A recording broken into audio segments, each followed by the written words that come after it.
of this this meeting, and I'm just gonna wait a couple of minutes for anybody else who happens to join us here.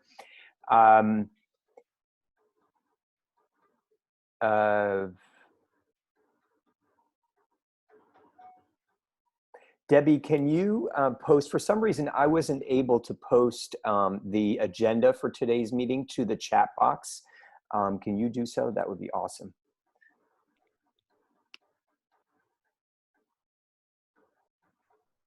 Hey, Andreas. Good to see you as one of our presenters. Nikki, I'm glad to see Nikki's here as well. So if you all could, we're gonna start the meeting soon, but if you all could prepare, basically, if you haven't already, some sort of a 1-paragraph bio about you, if you don't already have that available, to share with us as we wait for people to come in, because we'll be posting those to the, I'll be asking you to post these to the chat.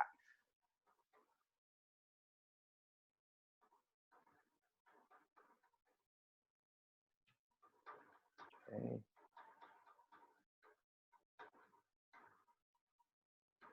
Great. Some of you are already doing that. By the way, I forgot to mention, if you could also mention with your bio your city and your country, where you're coming from, it would be great for us to see just how representative we actually are of the wider world. So just include, and I'll give you an example, assuming I can share this.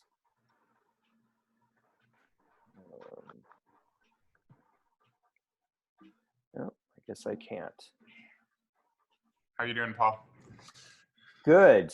I'm doing well. Excited to see this group growing. Hold on a second.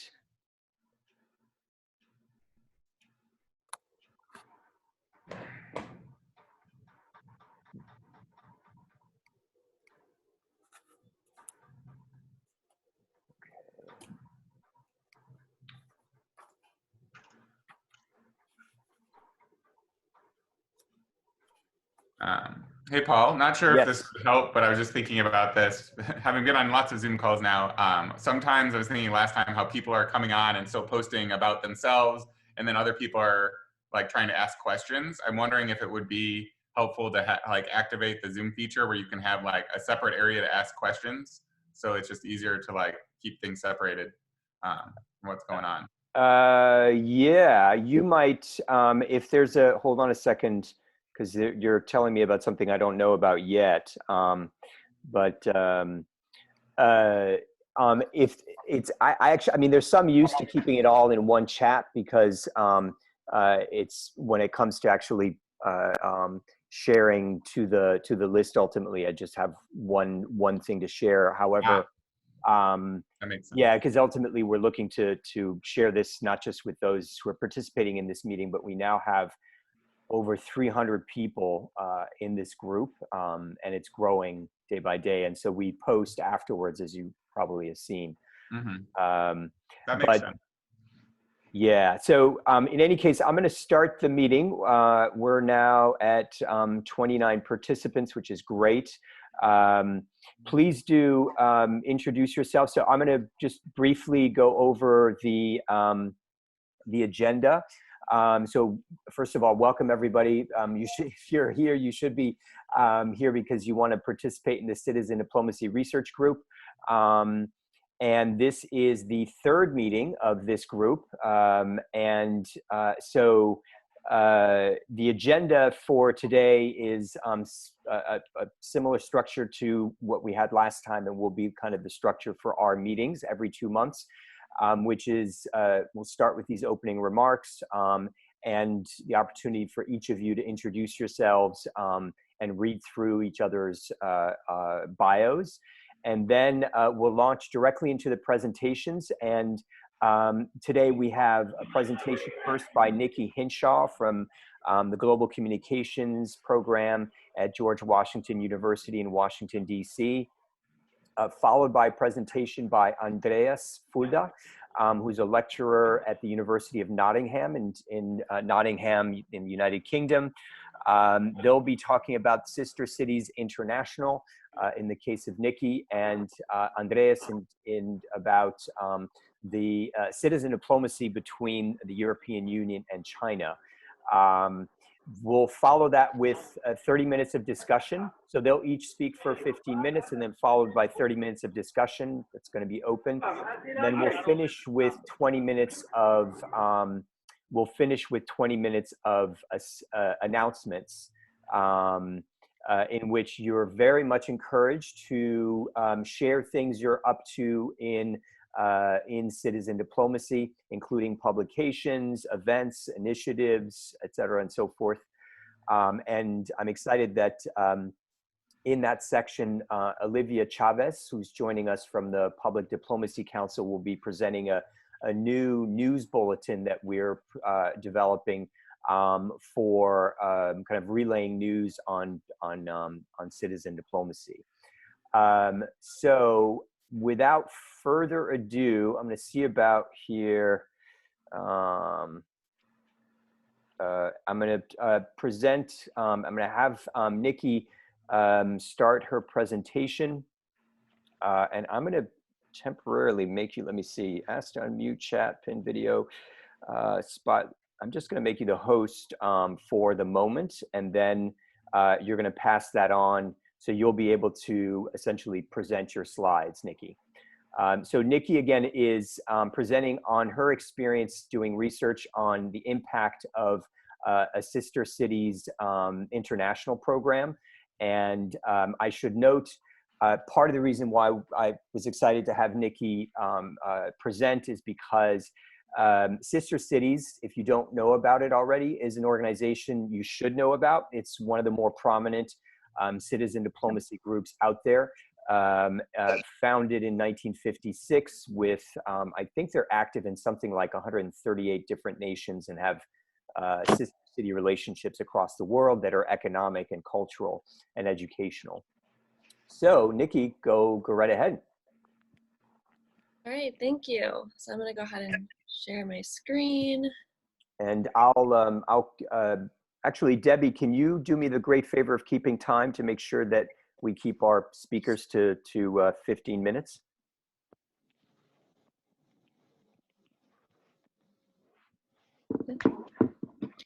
Okay, great. So I'll go ahead and get started.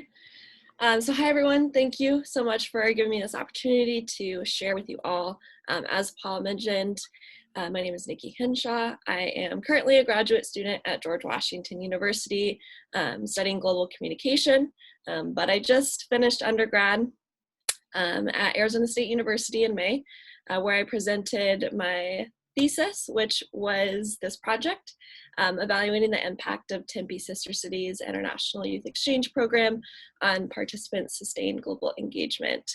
And so today I just want to share with you a little bit of background information about Tempe Sister Cities, my methodology in conducting this evaluation, some of their findings, and then I'll go into a discussion about, oh, sorry, there's noise happening behind me. There's just a discussion about my research and what it meant for the organization, and then talk a little bit about how we shared that information out afterwards. Okay, so first, Tempe Sister Cities, as Paul had mentioned, is part of Sister Cities International. And so our chapter was started by Dick Neuheisel, Harry Mitchell, and Virginia Thompson in 1970. It was the first Sister Cities program to form a relationship with a city in Eastern Europe. And we have 11 Sister Cities total at this point. It's also a 4-time awardee of overall Best Sister City Program in America. And so while it was very convenient for me to study Tempe Sister Cities as my specific case, it was also a great program, and I was very lucky to have that nearby. And so my particular focus was on their youth exchange program, which began in 1972. They conduct exchanges to 10 of their cities high school juniors who reside in Tempe spend 5 weeks over the summer in each of the cities, and then bring their counterparts back to Tempe for an additional 5 weeks, where they engage in cultural exchange, leadership development, all of that good stuff. And so what I wanted to look at was their alumni and the alumni impacts. And so they had 860 alumni from the time period I decided to study, which was 1972 to 2014. And so going into this, my research question was, in what ways does this exchange program impact the future academic, career, and personal choices of its participants? And for the sake of time, I won't go through existing literature on this, but that is something that a lot of exchange programs I know have studied. And so my methodology in this was to connect a mixed method study. So we had both the depth and breadth and the pros and cons of both qualitative and quantitative data bonded together within this study. With their extensive IRB process. And that was one of the benefits of my study, coming in as an outside researcher rather than someone, embedded within the organization where some biases might appear within the research. And so sampling plan, this was the most difficult part of my project by far, because what arose was that Tempe Sister Cities doesn't have a great central database of alumni information. And it was really spread out at just different people's houses. And so I had to run around Tempe talking to old country directors and board members to find as many emails and contact information that I could. And so we only ended up getting about 220 of those emails out of 860 potential participants. And out of that, only 91 responses.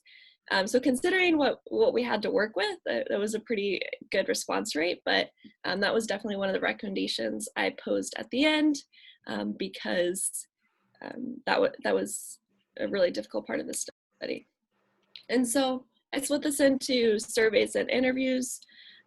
We did a 50-item survey, split into demographic data and also Likert style questions, and I formed 3 constructs around academic, career, and personal impact, which I tested for reliability. And then on the interview side, all survey participants had the option of participating in an additional interview. And so we ended up conducting 13 of those interviews over the span of a couple months. So I'll get into some of my findings. So first, we had 72.53% of the participants that were female, and that is consistent with what we see in terms of who participates in international exchange, and mostly white females, but also one of the most, not surprising, but kind of still shocking pieces of data was that 82.2% of the people who responded were white. And so this is kind of reflective of the city of Tempe, but what was really interesting is that no Black participants had responded at all. And while we have 7% of Tempe Union High School District students are Black. And so this was something that we talked a lot about with the organization at the end, is strategies to help improve diversity and inclusion within their organization. Another interesting finding on that point was that most of the participants came from one particular school, and a school that is in the probably most wealthy area of Tempe. And so that was another discussion in whether we recruit people who live in Tempe or people who just go to schools in Tempe. And since we're recruiting from people who live in Tempe, rather than people who just attend, the schools, there's some demographic challenges there. And so going into academic impact findings, I pulled some key data points or interesting data points, one of which is that 75.8% of the participants strongly agreed that their exchange increased their interest in learning about other cultures. 51.6% increased their interest in learning about international affairs, and 44% strongly agreed that their exchange influenced their desire to learn another language. And so with this idea of academic impact, it was much more of an abstract, just general curiosity about the world and learning about different cultures around them, rather than, people going directly into global affairs, international affairs majors. Although we did see 13.9% of our respondents were studying in those specific fields. Career impact, very similar in terms of just this general curiosity and idea to engage in an internationally minded career. So that was represented by 77% of people claiming their exchange increased their desire to work abroad. 97.9% claim their exchange prepared them to adapt well in a diverse workplace environment, and 90.2% claimed that it helped them professionally in terms of bolstered interview skills and public speaking and that kind of thing.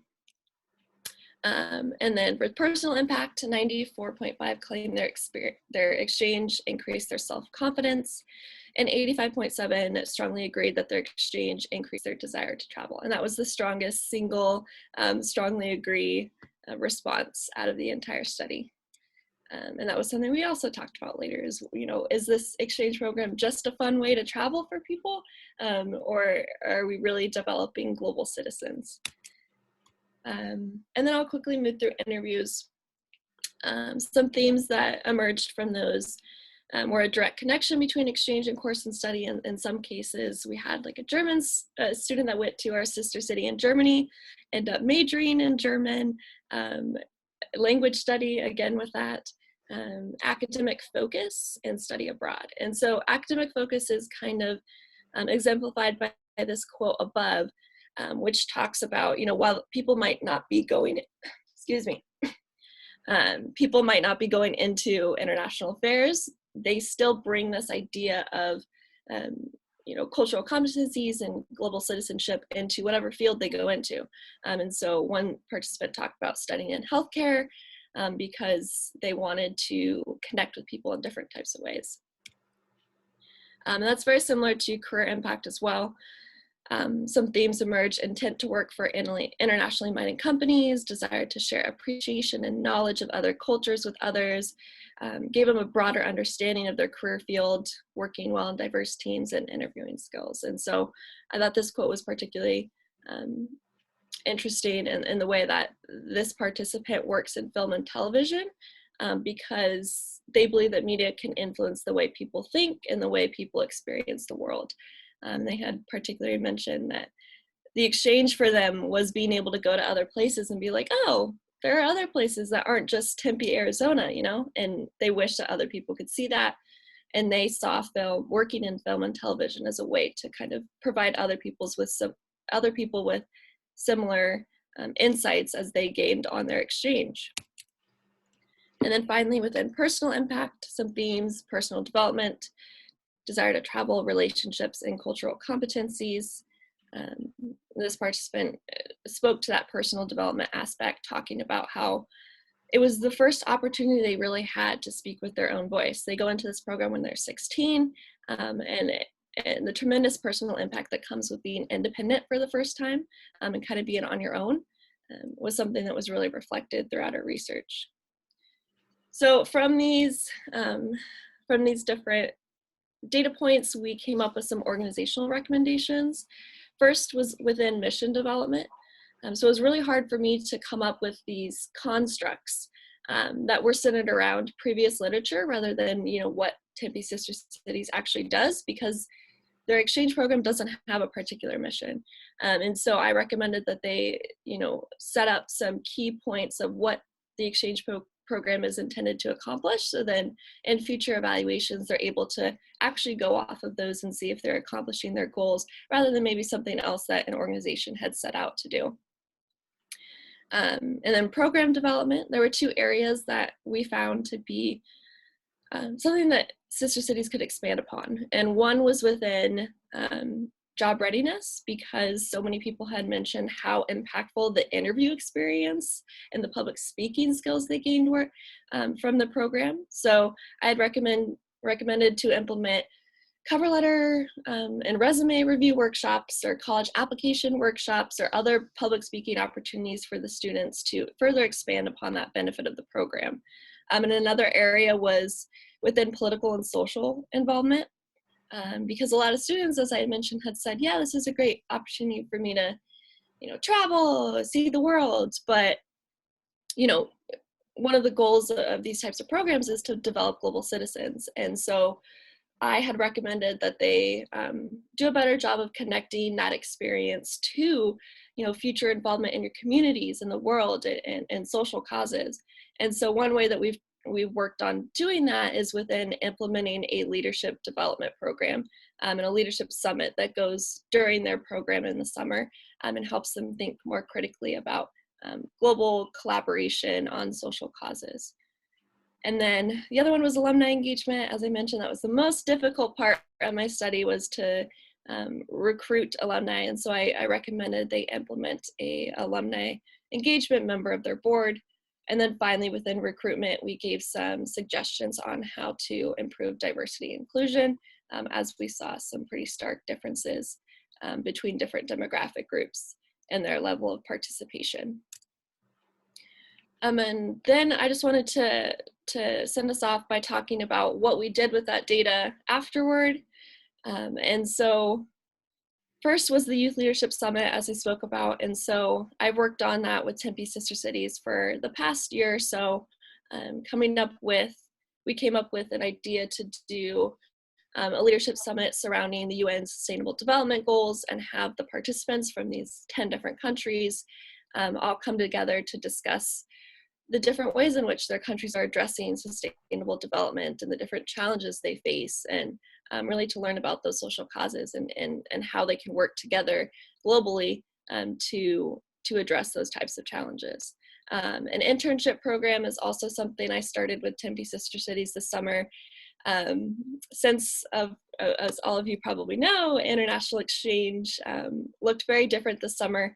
And so the participants that originally wanted to go on the trip were able to, and so instead we filled that with an internship program when they were working on projects for my next point, which is our Tempe History Museum exhibit, which is going to open in spring 2021. And on the right, I have a picture of our research cluster that has been working together on that for the past 2 years. And this exhibit is designed to showcase the impact of Tempe Sister Cities to the broader Tempe public. And so some of my data will be used, some of the data that the interns have collected will be used. And that's a really great way to showcase this program and explain how it has impacted our city as a whole. And then I had also been interning for Phoenix Sister Cities at the time. And so I was able to take my evaluation plan and help adapt it to, take this just from Tempe Sister Cities and help out other Sister Cities organizations in terms of conducting their evaluations and more robust evaluations. And then finally, the last thing we're working on is getting some international participant response. And that was something I didn't have the capacity to do in my particular study, but it's something that's very important and we hope to include within the museum exhibit as well. So that is it. I will put my contact information in the chat, and also a link to ASU's Citizen Diplomacy Research Cluster if you're interested in learning more about our museum exhibit and that work. And I look forward to taking questions later in the meeting. So thank you all. Great, Nikki. Thank you. You were right on time. By the way, in giving you hosting privileges, it seems like I seem to have passed on the baton of allowing any new people into the group. So do you see any new people that need to be added? Oh, I can't hear you because you muted. Sorry, I just added 2 new people. Okay, yeah. So if you could pass the baton, the hosting to Andreas, and Andreas, you may just need to pay attention if there are new people that come on. And so Andreas is, just to remind you guys, presenting on Chinese EU or European Union citizen diplomacy. Go ahead, Andreas. Okay, excellent. Thank you so much, Paul, for inviting me to speak today. I hope you can hear me loud and clear. Yes. Excellent. So I'll just start.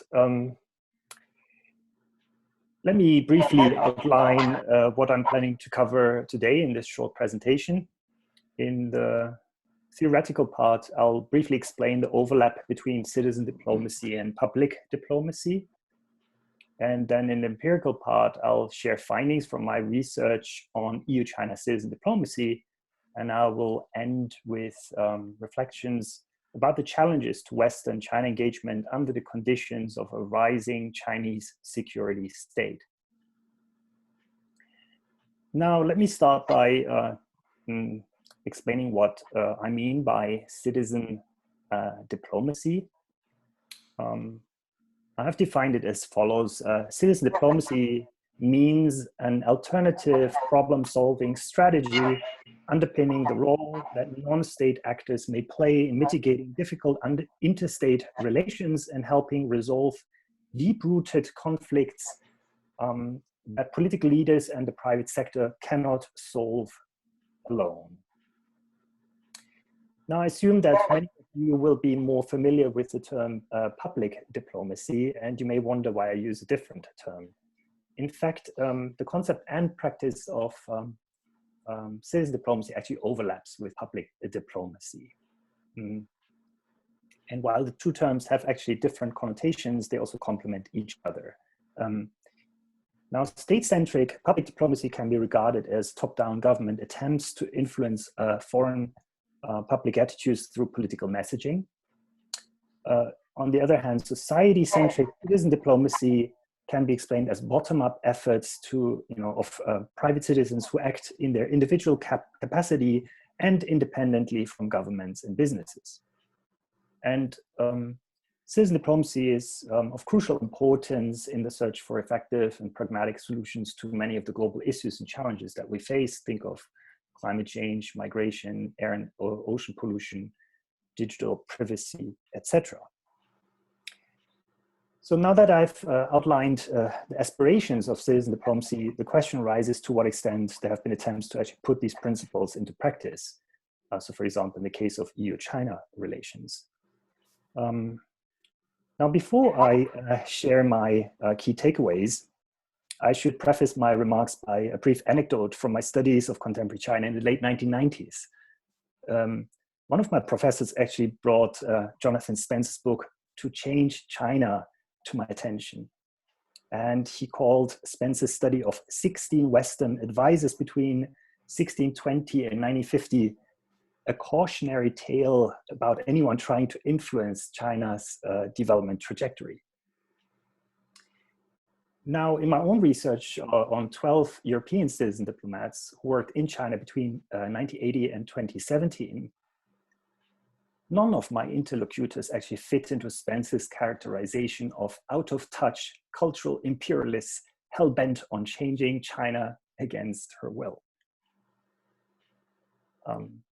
In fact, all of them saw China engagement as a lifelong endeavor, which often lasted more than 30 years. And many of them saw themselves as private citizens who tried to make a difference through their thought and practice. Now, when I discussed their contributions, I noticed that some institutional diplomats I spoke to have kind of balked at me characterizing them as citizen diplomats. So, for example, my very own father, who was a German career diplomat and ambassador to Indonesia prior to retiring in 2004, he wasn't really excited about learning that citizen diplomats are a self-organized and self-select group.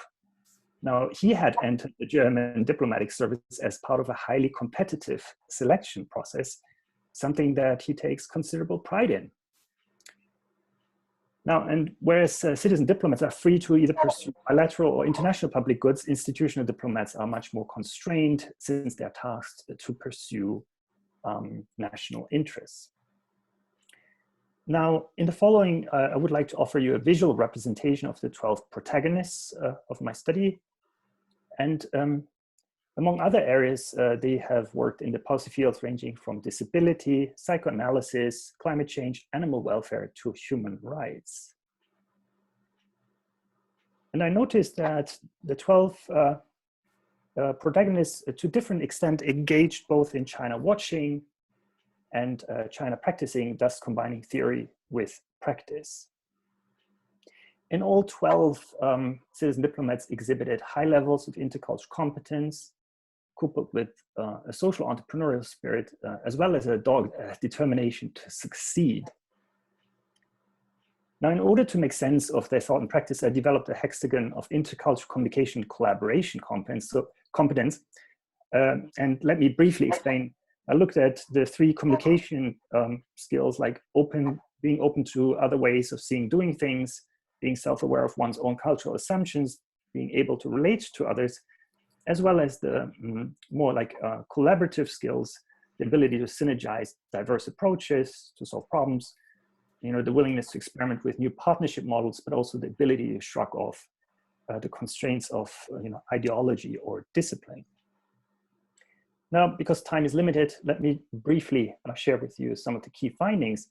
So all of them actually got involved in this kind of work, either due to chance or curiosity. Now, this is important because very often when you do if you do this kind of work in China, people will assume you have ulterior motives. And they will ask you, like, why do you do that? Because it's very hard for various reasons for people to understand, why someone would come to China to do this kind of work. But yeah, most were just drawn to the culture, the people, and they kind of stuck to China. Also, what was interesting is that very often they were then asked to play almost like a role of the foreign expert, the 外国专家. And this is an ascribed role, which is part limiting, but part enabling. So it constrains you and it otherizes you. But many told me that they felt sufficiently integrated to gain deep insights into Chinese state and society. I also noticed that they saw relationships to their Chinese partners as an end, not only as a means towards some end. And then in terms of their intercultural competence, while they didn't withhold judgment, they were quite critical often of the things that they saw and witnessed in China. They also knew that in intercultural encounters, they have to suspend judgment. They were all willing to experiment with new partnership models. So they either worked through existing organizations, like often NGOs, or they built their own organizations, or they worked in their professional capacity.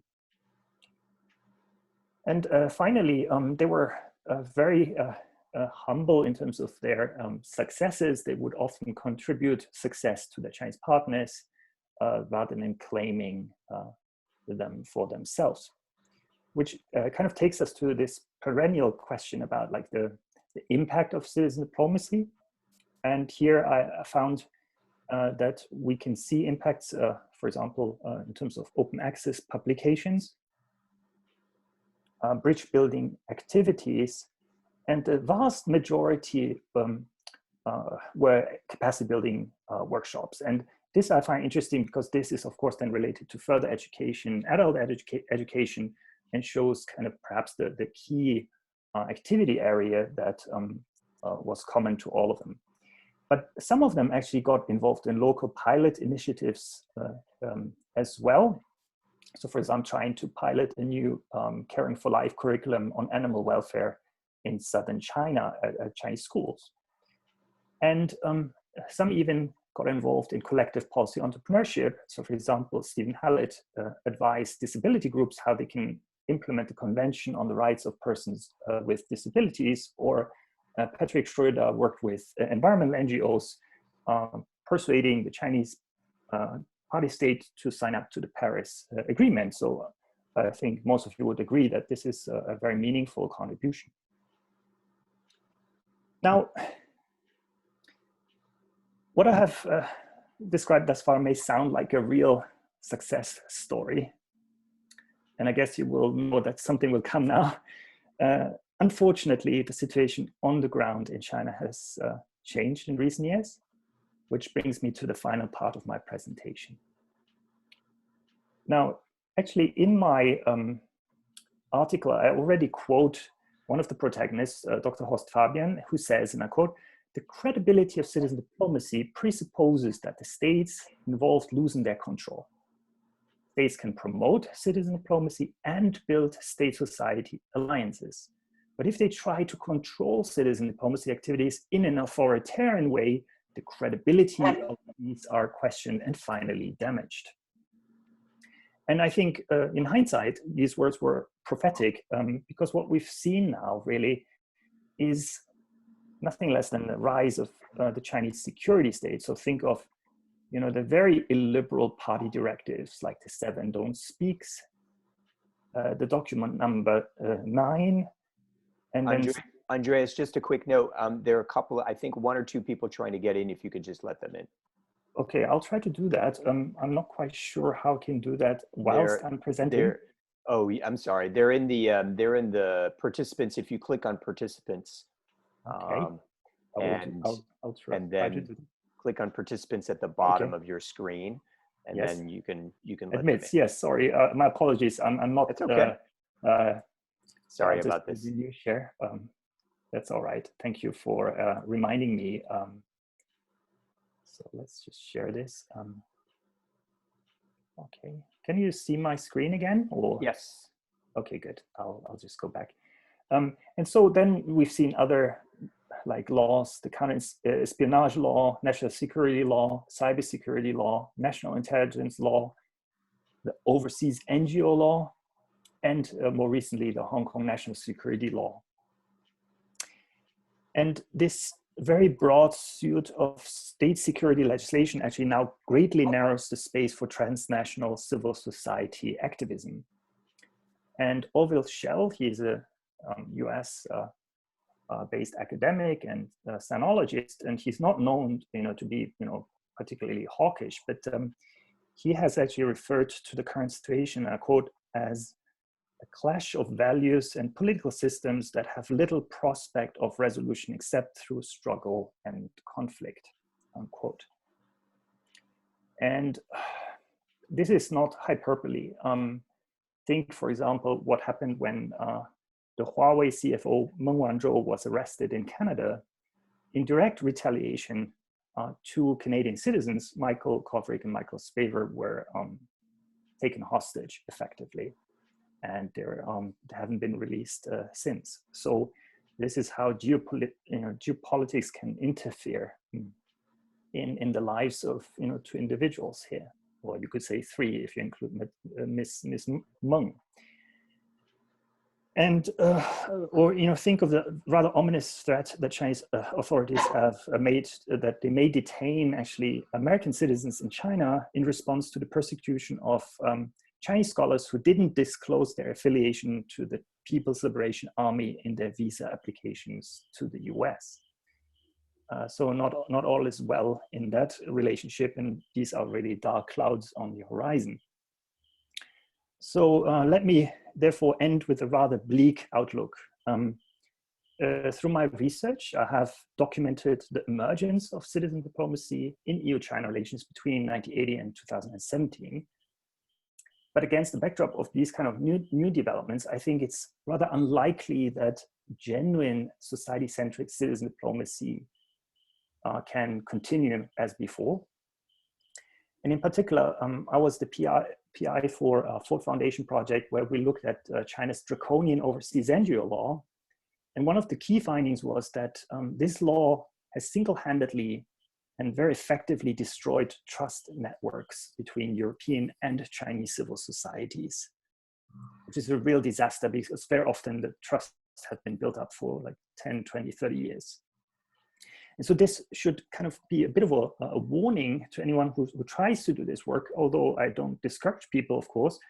But you have to be now mindful that the Communist Party will only allow transnational communities of practice to operate, which serve their very political partisan interests. And so I think the danger of instrumentalization, of course, has always existed, also previously. But I think if we're interested in genuine kind of like citizen diplomacy, one should always keep a healthy distance to the state or any political actor who wants to instrumentalize us as private citizens. So yeah, on this rather depressing note, I will end, and I hope that this will kind of stimulate some thinking, and I look forward to your comments and perhaps questions in the Q&A session. Okay, great. Thank you, Andreas. I just took back the hosting, and I'm letting in Excellent. three people. And I apologize for for having you No, have to that's take fine. control of the. So now is time. We've got 30 minutes for discussion. And thank you both, by the way, Nikki and Andreas, for keeping to your time. It's much appreciated. Allow us to stay on schedule.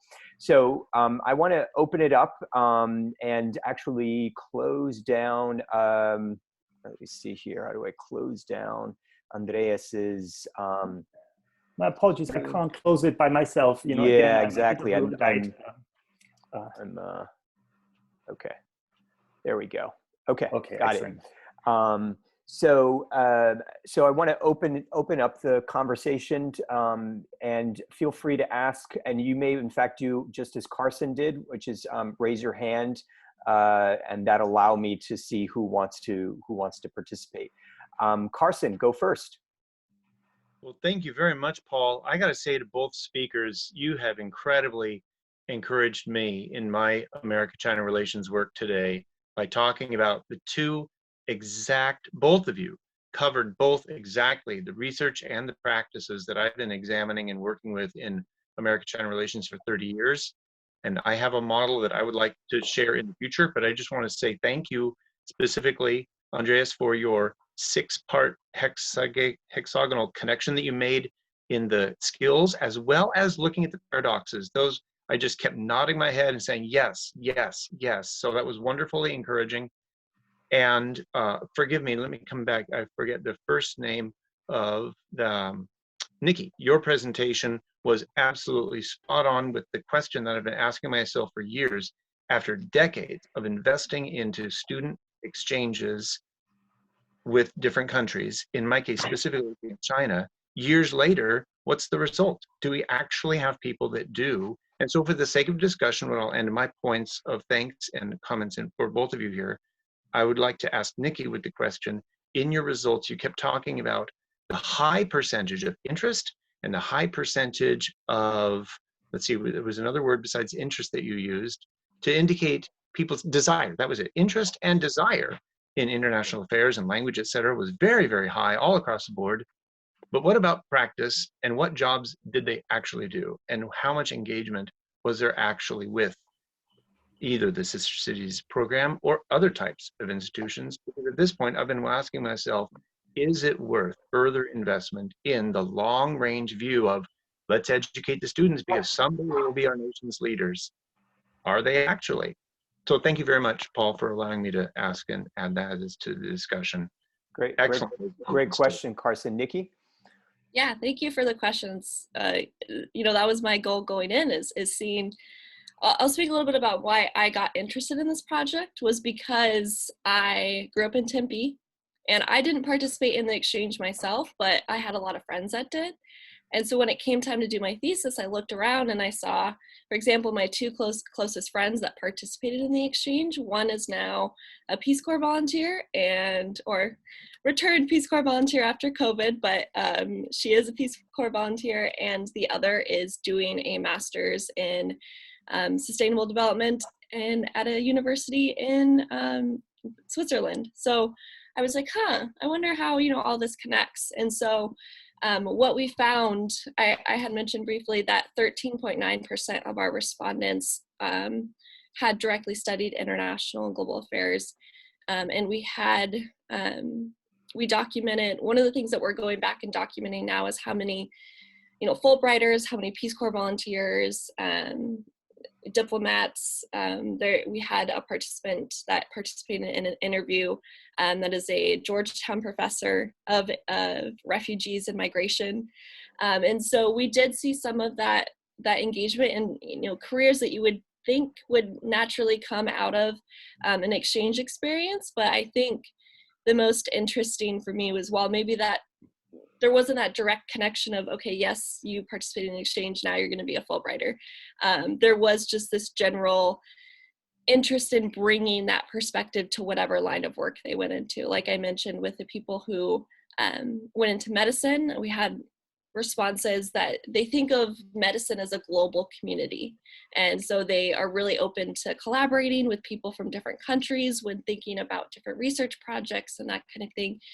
So maybe not so much of that direct connection, but just the general openness to thinking about their work in new ways is what was more prevalent from the research. Right. Andreas, did you want to follow up? Okay. Haley Pottle. Hi, everyone. Nikki and Andreas, thank you so much for your presentations. They were so insightful, and I learned a lot. My focus is Middle East and North Africa and some Central Asia. So these were kind of new areas of the world to learn about today. So thank you so much for that. I have a question for both of you, but I'm sure it'll be kind of different answers with the different organizations represented and topics. I'm curious what you think of the kind of future of using virtual exchange for citizen diplomacy efforts. If you see, I know that there's a lot of effort still in teaching English virtually, especially with Chinese students. And if you see that virtual exchange as a potential form of citizen diplomacy, depending on how that is actually used. And I guess for Nikki as well, given, I also work in virtual exchange. So given the new world and not just trying to go back to normal, but a new normal, do you see virtual exchange as being kind of a pivotal part of even providing more access maybe to underrepresented and minority students who maybe wouldn't be able to participate in an in-person program? Yeah, I can take that first, Andreas, if that's okay. Yeah, I definitely agree with your last point, definitely, because inclusion and access is one of the biggest challenges, I think, that some of these programs face. But also on that point, we found that most people just learned about the program through word of mouth, and we tend to look like people that we're friends with. And so that was where more of that, the demographic challenges came in. But with virtual exchange, it was really evident that the organization was not prepared to support that kind of thing, within months to go towards the exchange. I mean, I was interning at Phoenix Sister Cities at the time, and we had the same problem. And we ended up doing just a very short Facebook mini exchange over the summer for those students. And as I mentioned, did an internship program for the Tempe students. And I really think I had the opportunity to participate in a virtual exchange in August with the Stevens Initiative. And their program was focused around, like, we focus on democracy and social justice and those types of topics. And so one of the issues that I pointed out in my research was people were just really excited to travel and not really to take that experience and move it towards how they can be global citizens and how they can use that to get involved in their communities and the world and address social challenges. And so I think virtual exchange has the opportunity to put more of the focus on those kind of key outcomes rather than just, oh yeah, I got to travel to another country, and takes the focus off of just that experience of traveling and more on the actual relationships that you're building and the goals that you're trying to accomplish. So that would be my insight into how virtual exchange could maybe impact future exchanges. But turn over to Andreas. Well, I think actually I'm not a great fan of all these online formats, although we're using it right now. And I think it's still better than nothing. But having said that, in a way, we could think of citizen diplomacy actually not as a place necessarily, but a state of mind. And in a way, you can engage in citizen diplomacy wherever you are. So for example, here in Nottingham, we have so many Chinese students now that when I'm walking to uni or I take a bus, I can overhear Chinese conversations every day. And so sometimes, I overhear a conversation where they say, I'm going to go to a party, of these foreigners. And then I turn around because they speak in Chinese and I say, actually, strictly speaking, in the UK, you are the foreigners. And then they laugh and they realize, oh, someone overheard our conversation and engages. And they realize, actually there are, people in the UK who understand Chinese. And so in that sense, you can, of course, engage in every kind of context. And so yes, there is certainly scope for using technology, But I think in the US, sometimes there is a bit of a belief that technology will, solve all our problems. I do think we need physical interactions. We need to be able to read a room and see the body language, etc. And I think technology really doesn't deliver that yet. Before we go on, we got three people I think who've got their hands raised. So Gilles or Giles, I'm sorry if I'm mispronouncing your name, Ben Yavitz, and then Valentin or Valentine. But I just want to bring your attention to some of the comments in the chat, and you're encouraged, by the way, to contribute comments, to contribute links, and so on. Somebody named, let me see here, Salim Ali, I don't know if that's Khalid, but has noted that there's an article that speaks to this, this tension between China and the West, and how it's particularly impacted science diplomacy that you might want to take a look at. Also, Nikki mentioned the Stevens Initiative. For those of you who don't know the Stevens Initiative, it's worth having that on your radar because they fund international virtual exchange. It's named after the ambassador to Libya who was killed in Libya, the American ambassador to Libya who was killed in Libya. And they fund particularly virtual exchange between the United States and the MENA region, the Middle East and North Africa. And then Linda just shared Teens Dream Collab. By the way, Linda, we'll have an opportunity in the last section of our meeting at 2:10 Eastern time here in Washington, D.C. So in about 15 minutes or so for us to share our respective work. So that'll be an opportunity for you to kind of speak to what you're up to. So I think Gilles or Giles, I'm sorry, you were next. Thanks. I like Gilles, actually. That's very cool. Thank you to both speakers. I have a question for each.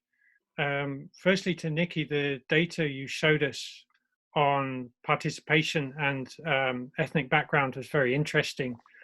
I just wonder to what extent you factor in to your results the extent to which those who come from more privileged backgrounds would, via whatever channel, probably gain international experience anyway, so that it's very difficult to judge the added value of exchanges in a group who would benefit from their more privileged position through other channels. And also just curiosity to what extent the Sister City program was able to reach out to other groups, and if so, how. And for Andreas, yeah, I agree, wonderful framework for understanding citizen diplomacy in action. And I'm curious, you say it's grassroots, but looking at your group and the kind of things they're involved in, to what extent do you see it as an elite activity, or that the kind of benefits from elite networks are definitely adding something very valuable and important to what you can achieve through citizen diplomacy, or do you see it more broadly than that? Thank you. Thank you for the question. That was definitely something that we looked at. One of my points of study that I didn't mention was asking a question of how many times prior to the exchange have you traveled internationally and how many times after? And we saw that it really didn't change. The people who had traveled, 2 to 5 times before the exchange had traveled 2 to 5 times after the exchange too, and it really did not change across the, it didn't give people necessarily the ability, maybe the desire, but maybe not the ability to, dramatically increase their ability to travel. So that was definitely something that, we talked about in terms of limitations of research. I wasn't able to do a control group just for the sake of time and resources. But that was, a suggestion for future research, is being able to get that control and be able to prove more of that causal relationship between the exchange and the future, participation and engagement in international travel and cultural experiences and that kind of thing. And then, sorry, I forget the second part of your question. Just was there any effort to reach out to other communities? Great. Yes. Okay. Thanks. So I finished this research in March, and so they had already done the recruitment for the previous year, but they're starting recruitment now for the next year. And so one of the things that they implemented was a specific committee on recruitment, and I presented to that committee about my recommendations and offered some specific things that I think that they could do, one of which is offering flyers and recruitment materials in Spanish, which is something they have not done before, and Phoenix Sister Cities did for the first year this past year, even though we have a large Spanish-speaking population in Arizona. And so that was one way that they're going to improve that for this year, and another way is doing more outreach at the schools that are underrepresented. There were a lot of ambassadors that went to Corona, which was the school that was most represented, and they'd come back and do presentations in the classroom. So students that only went to Corona heard about this program. And so doing more outreach to other schools is another way in which they plan to take those recommendations and improve upon it this year. Andreas.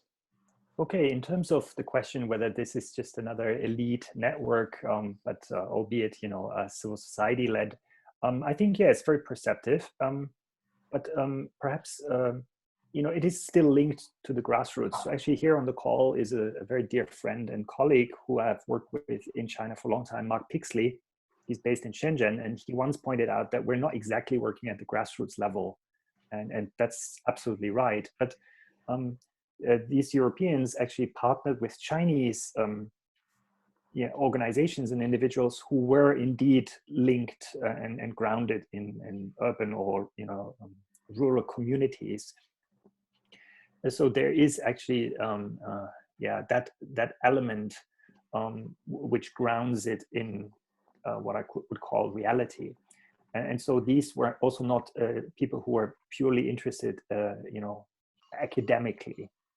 All of these initiatives were very much action oriented. And I think if I understood Nikki's presentation correctly, I think the challenge is, yes, it's quite easy to get people interested in this line of work, but then actually to stick to it and then to see through longer term projects and pilot initiatives and policy initiatives, that really takes a lot of determination. And you need to be willing to also live with setbacks. So for example, one individual, Dave Carey, he did inclusive performing arts, and he first teamed up with an NGO, a disability NGO in Southern China, but it didn't really work out. They didn't have much organizational capacity, and over the years he realized he actually may have to partner with a private sector organization which can deliver on inclusive performing arts kind of sessions in China, which was not his preferred way of doing things, but it just transpired that he needed a stronger partner in China. And so I think this kind of shows you, that it's trial and error and trying to, find good solutions. But, in order to do that, you need to be very socially entrepreneurial. So we've got about 10 minutes left, just to give you a sense of time in this discussion. I want to go to Valentin Preda, Valentine Preda, and then to Ben Yavitz. Hello everyone. Congratulations for the conference. I'm from Romania. I'm speaking from Bucharest now. I would like to address a question to Andreas, if possible. How would you tackle, Andreas, or comment on the existing confusion which is in the mind of the majority of Romanian citizens, for instance, that need to understand how comes that we, as one of the best, oldest friends of China, we are the third actually country that recognized and established diplomatic relationship with China 70 years ago. Okay, now we are building NATO bases around across Romania. The government is discouraging the business people, the Romanian business people, to do business with China, but also throw out Huawei technology due to the strategic partnership we have with the United States. Not to comment that we are also part of the EU, and that also impose some restrictions in relation with China. What are the tools and methods you recommend to be used by Romanian citizens from the citizen diplomacy's perspective? And I think this question also you, Paul, can answer it. Thank you. Okay, yeah, very briefly. I mean, I think geopolitics, of course, can interfere. And you mentioned, I think, the role of the United States government and NATO. But you also have to be, of course, be mindful of the Chinese Communist Party and the political dimension of official China. So the danger for, as I said, for citizen diplomats is that you become a tool of the party. And so you need to be mindful that the Communist Party actually has a united front system, which they spend a lot of money on. And in particular, like in 2019, they spent $600 million to woo foreigners, but also to work with overseas Chinese communities. And so the danger is that if, for example, let's say Huawei runs a workshop in Romania saying, let's build citizen diplomacy, people-to-people exchanges, and city partnerships and whatnot, yeah, that may sound very good. But it is actually highly problematic, because then it's very easy to become embroiled in this, political sphere. That I think as citizens we have to be connected to the state, the Romanian state, the Chinese party state, and yes, let's talk to them by all means. But I think if I understand global citizenship correctly, I don't want to be a tool of any state. So I need to protect my autonomy. And the moment we start engaging with China, it's very tempting then to just connect to official China under the party. And then it just comes at the expense of, let's say, engaging with what I call unofficial China. Now, realistically, we have to have this relationship with the party. And so we have to do everything above board, very open and transparent. But, very often I've seen in Europe that people then just get stuck with official China. And that, I think, is defeating the purpose of people-to-people exchanges, because it becomes people-to-party exchanges, which is not exactly what we're aiming for. Thank you. Pronouncing, is it Valentin or Valentine? Valentine. Valentine, I'm sorry.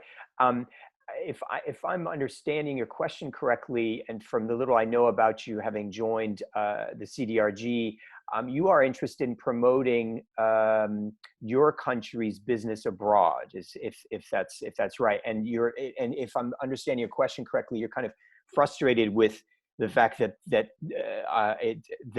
relations with China are actively discouraged within NATO and by the United States. Is that correct? It's not, I'm not frustrated. For me, it's very easy. We have, me, myself, my family, my business, we have taken the decision, okay? We are pro-NATO, we are encouraging and developing the relationship with the US and the EU, okay?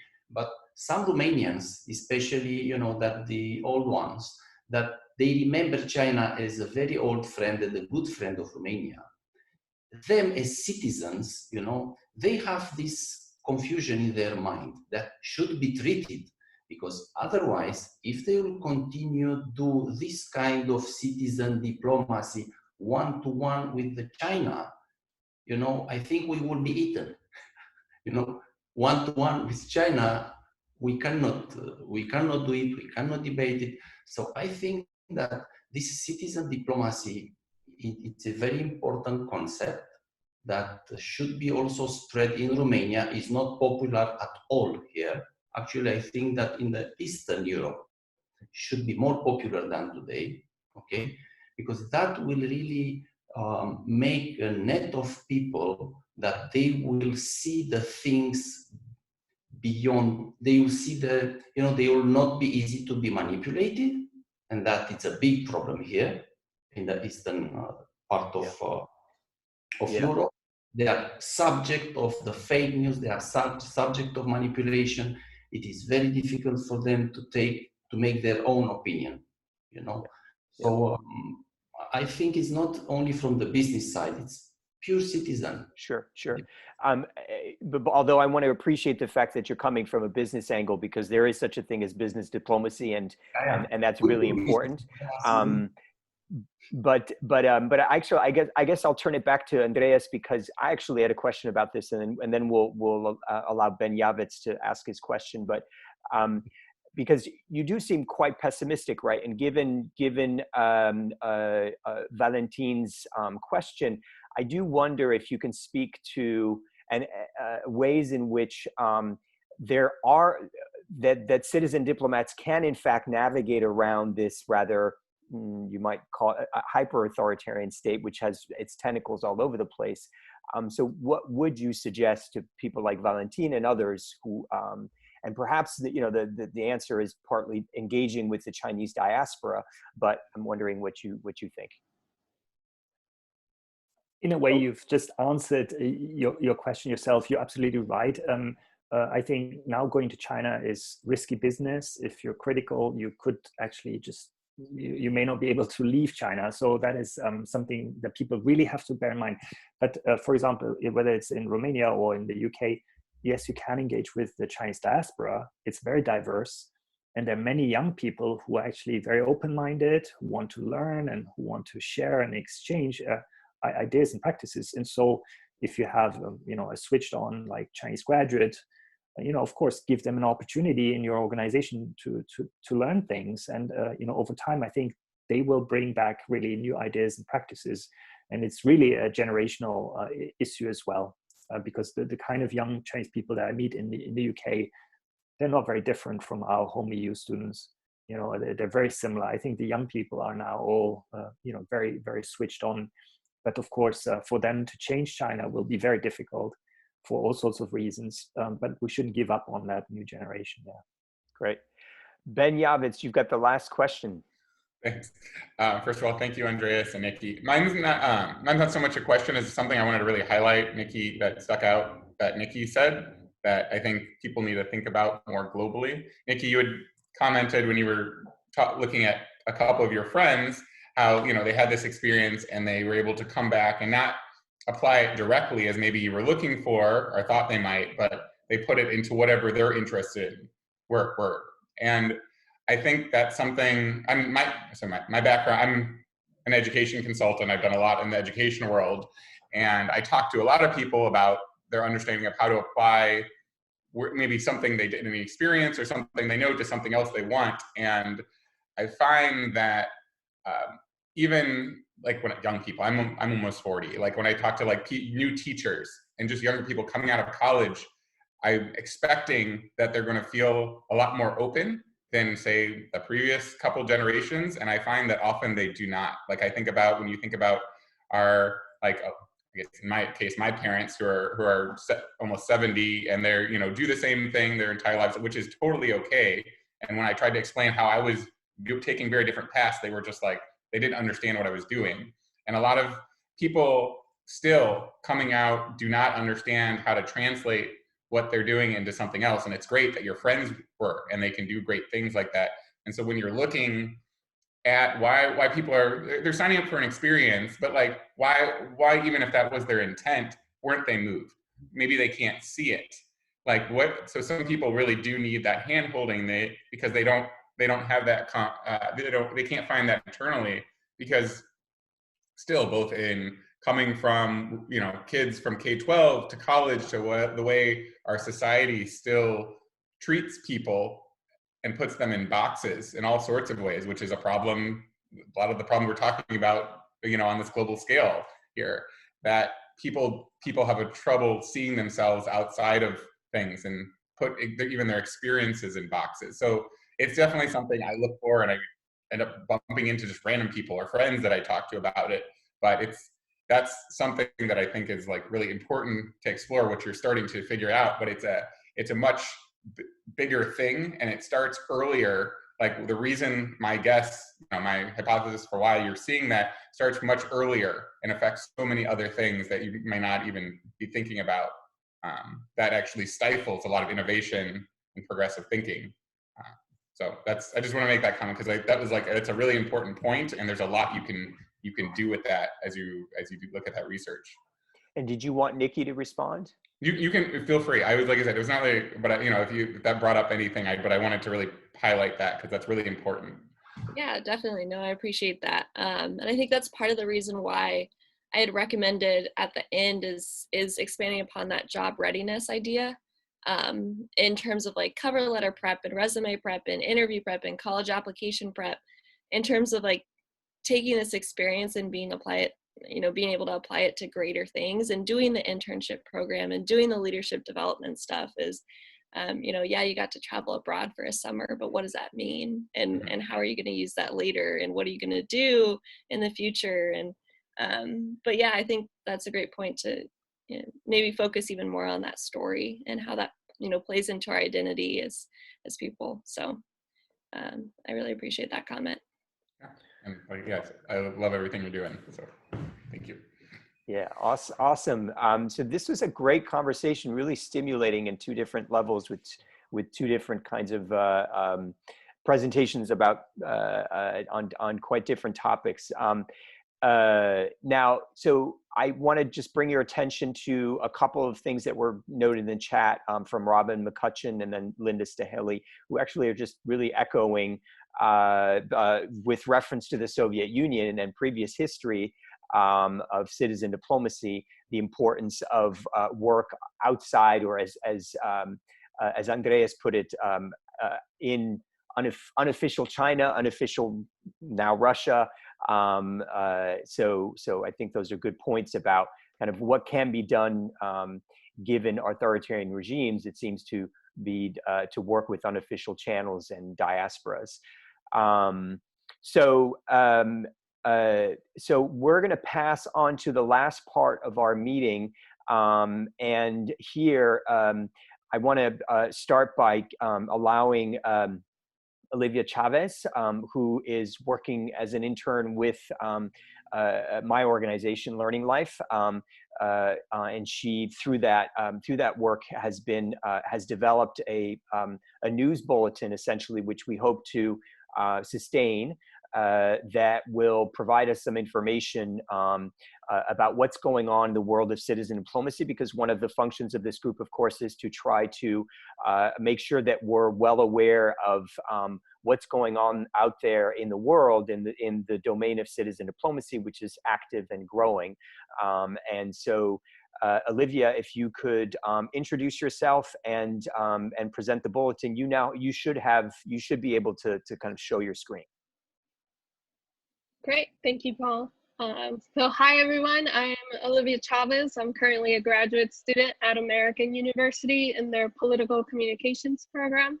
And as Paul mentioned, I've had the privilege of working with him this semester, and I do a lot of work in citizen diplomacy and public diplomacy, more specifically through my engagement with the Public Diplomacy Council, which is where this amazing group was developed from.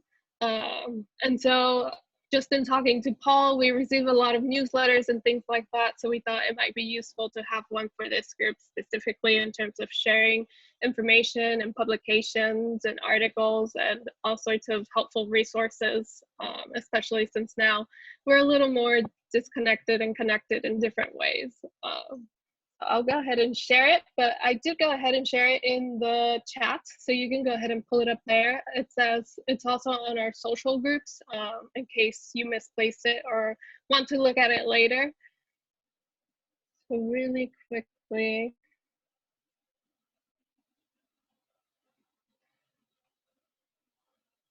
This is our new Citizen Diplomacy Research Group bulletin.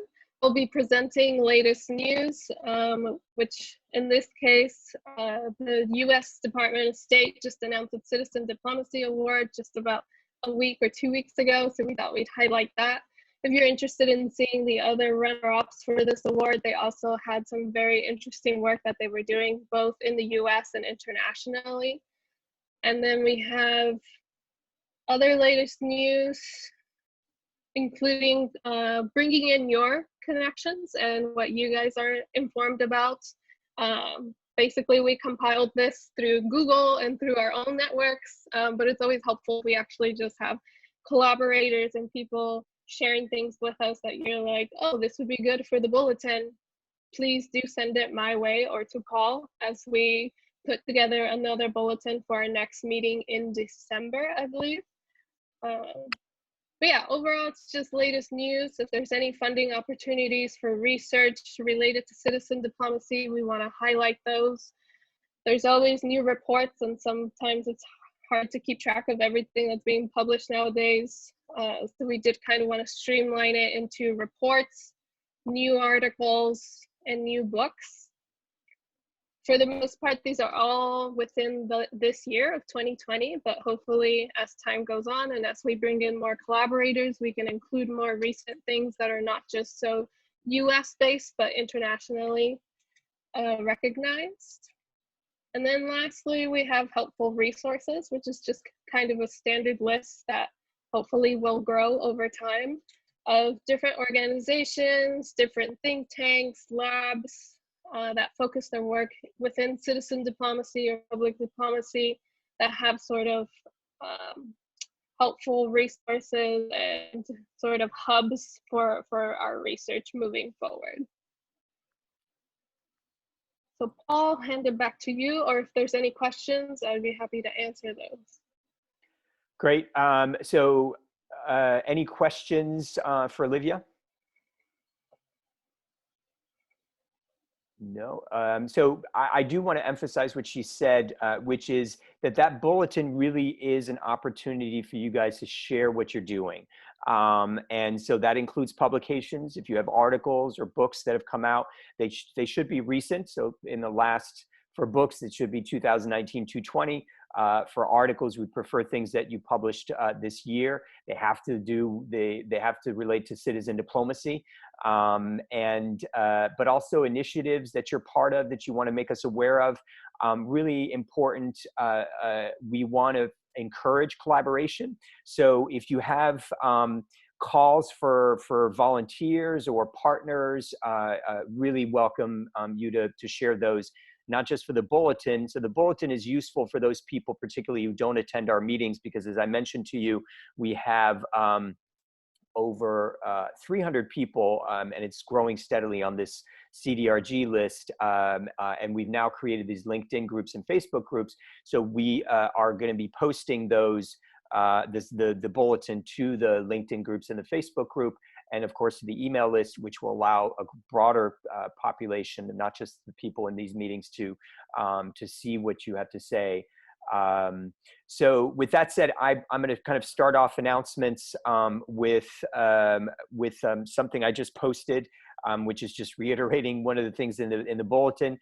For those of you who are interested, you don't have to have a family of your own. I'm divorced with no children, but I actually lead a family diplomacy initiative, and it is, the link to it is right there. If you're interested in connecting with families worldwide, we're essentially developing a new form of citizen diplomacy for a more caring world.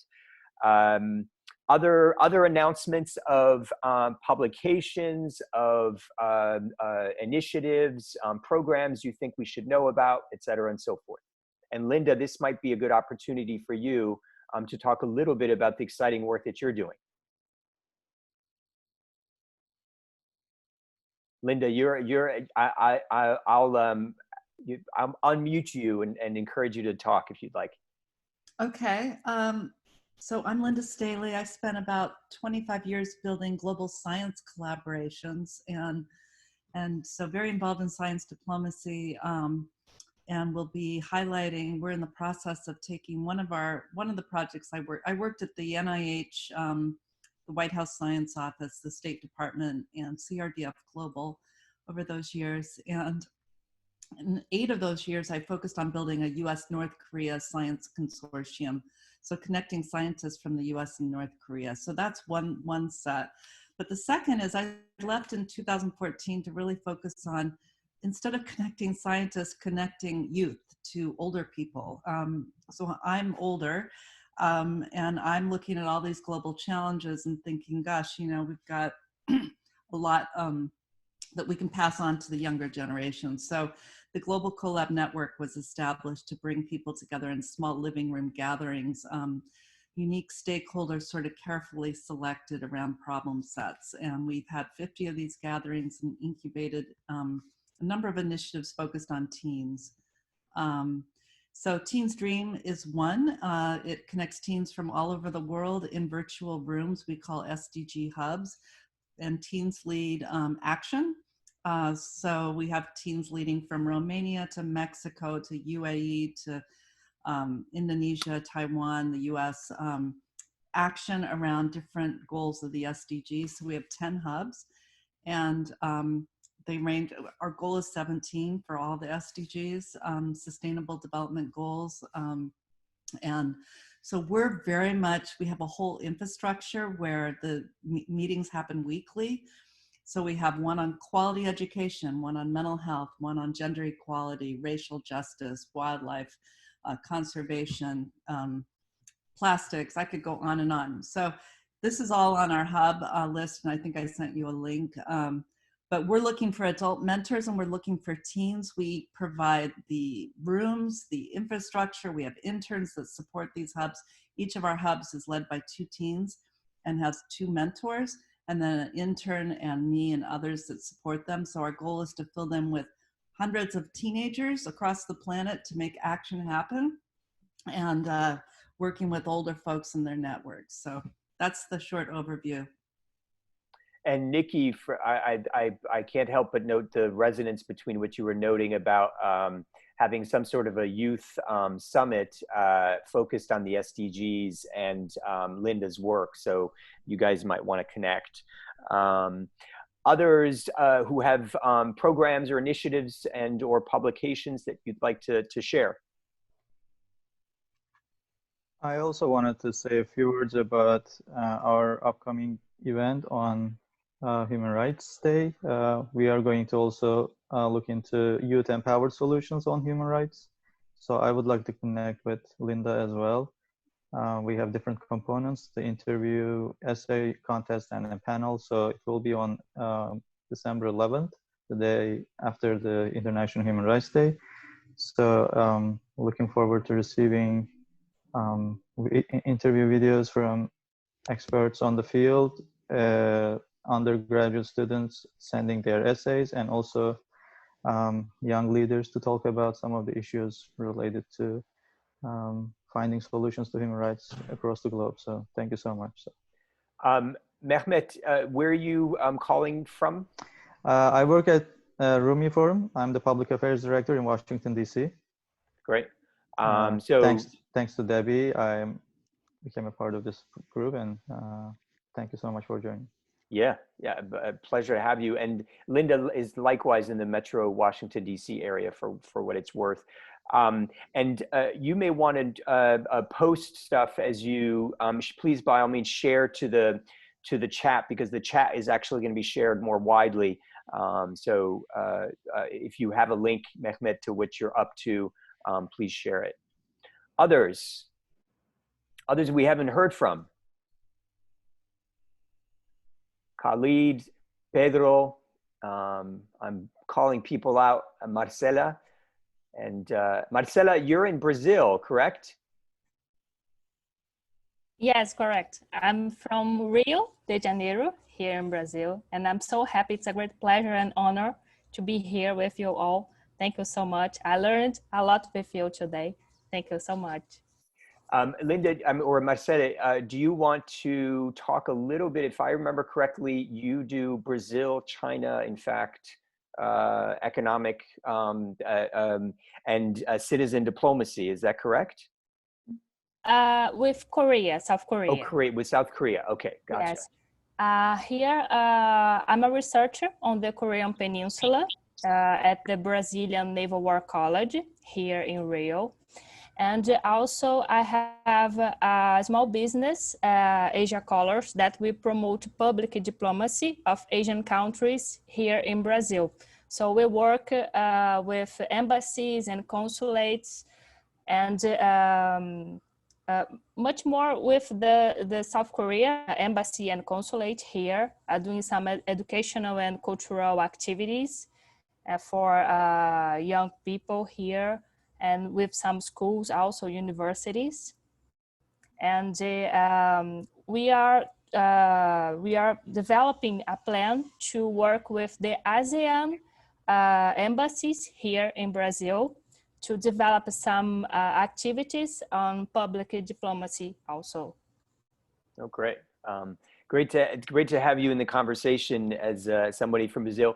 Please, by all means, I don't know if you have shared, but please do share if you have a website, because I think you've got a website. Please do share what you're up to in the chat.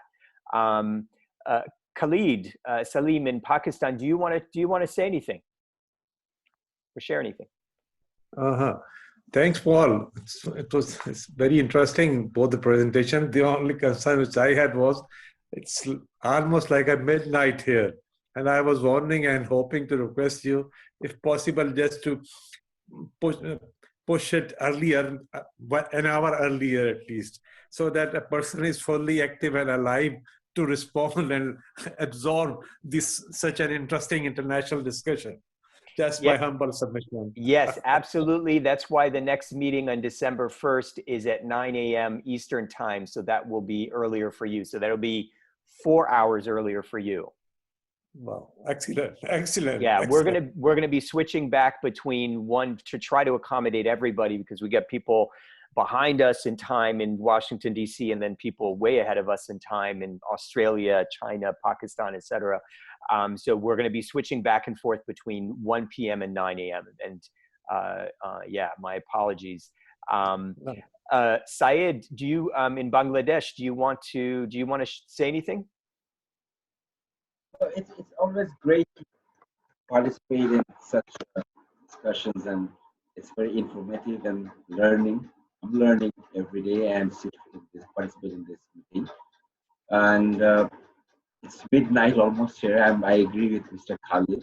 Like it's 12:30 almost. I'd like to go, but at the same time, one thing was actually was acting as a prick in my mind. Like whenever we talk about citizen diplomacy or public diplomacy, somehow rather, even in my personal experience, when I'm trying myself from my own initiative, individual initiative, I find like either the administration are the hurdles for citizen diplomacy, or citizen diplomacy is a threat to politics or geopolitics. I mean, it's really very confusing. Probably we'll discuss this some other time, but it's really interesting to meet all these people and all of you. And thanks for arranging this so beautifully. And this bulletin was, I think, it's really good. And it's going to be helpful. Good, glad. Thanks, Syed. I wanted to give the last word to Pedro before I close things off, because we're approaching 2:30. Pedro, I think you're coming to us from Chile, no? Yes, I'm coming from Chile. If you guys know what's happening in Chile right now, it's a very exciting time for democracy in general. We're just voted a new constitution, which is going to be the first gender equality and gender parity constitution, in the sense that it's going to be written by half men, half women. It's coming after a year of social manifestations that resulted in the largest manifestation since 20 years, actually since democracy returned, so 30 years ago. So it's a very exciting time in Chile for democracy at the moment, for seeing citizenship engagement and grassroots movements. It's very, very exciting. Sadly, in my particular case, all my projects and work has been very internal. COVID has taken a toll in a lot of things that I do. So I don't have anything exciting to announce, but we do work with certain organizations. We work with China, students doing exchange between global citizens. I am also supporting a few projects with in democracy participation here in Chile. And we also have a project that deals with indigenous collaboration, so indigenous rights between Canada and Chile. Again, very exciting stuff, but everything is very much stopped at the moment. So with that said, I want to kind of close things off and raise a couple of things. One is that I encourage you to reach out to me if you would like to present at future meetings. As I mentioned, our next meeting is December 1st.